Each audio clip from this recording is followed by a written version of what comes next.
पिछले कुछ समय से उत्तर प्रदेश के विभिन्न जिलों, खासतौर पर पश्चिमी उत्तर प्रदेश में ड्रोन को लेकर लोगों में दहशत का माहौल देखा गया था। रात के समय अजीबोगरीब रोशनी देखने की घटनाएं सामने आई। लोगों ने आसमान में उड़ती रोशनी वाली वस्तुएं देखी, जिससे उनके बीच डर और भ्रम का माहौल बन गया। कभी ड्रोन को एलईडी लाइट्स के साथ उड़ते देखा गया, तो कभी पतंगों में रंग बिरंगी लाइट लगाकर उड़ाया गया। इन घटनाओं ने ग्रामीण क्षेत्रों में डर का माहौल खड़ा कर दिया।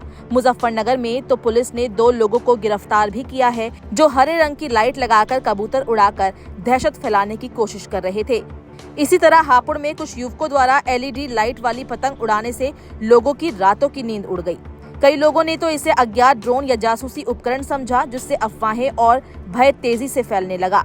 इन घटनाओं पर राज्य सरकार ने गंभीर रुख अपनाया है। मुख्यमंत्री योगी आदित्यनाथ ने स्पष्ट निर्देश देते हुए कहा कि ड्रोन या अन्य किसी भी माध्यम से जनता में डर या अफवाह फैलाने की कोशिश अब बर्दाश्त नहीं की जाएगी। उन्होंने चेतावनी दी कि जो लोग इस तरह के कृत्य करेंगे, उनके खिलाफ गैंगस्टर एक्ट और जरूरत पड़ने पर राष्ट्रीय सुरक्षा कानून (NSA) के तहत सख्त कार्रवाई की जाएगी।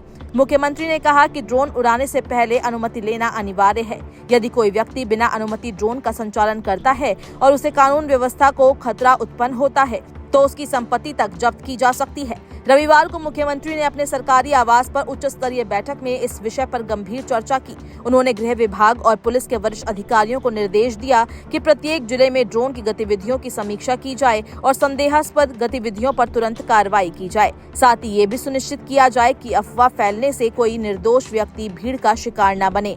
सीएम योगी ने पुलिस को आदेश दिया कि 24 घंटे संवेदनशील इलाकों में पेट्रोलिंग की जाए और बीट स्तर पर तैनात आरक्षी लोगों को अफवाहों से सतर्क रहने की सलाह दें। ग्राम सुरक्षा समितियों से संवाद कर स्थानीय सहयोग को बढ़ावा देने का भी निर्देश दिया गया है, जिससे अफवाहों पर लगाम लगाई जा सके। मुख्यमंत्री ने यह भी कहा कि अगर किसी अफवाह के कारण कोई हिंसात्मक घटना होती है, तो उसके लिए स्थानीय थानाध्यक्ष से लेकर जिले के उच्च अधिकारी तक जिम्मेदार माने जाएंगे और उनके खिलाफ भी कठोर कदम उठाए जाएंगे। पश्चिमी उत्तर प्रदेश में हाल ही में हुई घटनाओं को लेकर शासन सतर्क है और ये आशंका भी जताई जा रही है कि कुछ तत्व चोरी या अन्य आपराधिक गतिविधियों की रेकी के लिए इस तरह के ड्रोन या लाइट युक्त वस्तुओं का इस्तेमाल कर रहे थे। वहीं मुख्यमंत्री ने कहा कि उत्तर प्रदेश में किसी को भी कानून व्यवस्था से खिलवाड़ करने की इजाजत नहीं दी जा सकती। अफवाहों के जरिए डर पैदा करने की ये कोशिश अस्वीकार्य है और राज्य सरकार ऐसी हरकतों को कुचलने के लिए प्रतिबद्ध है।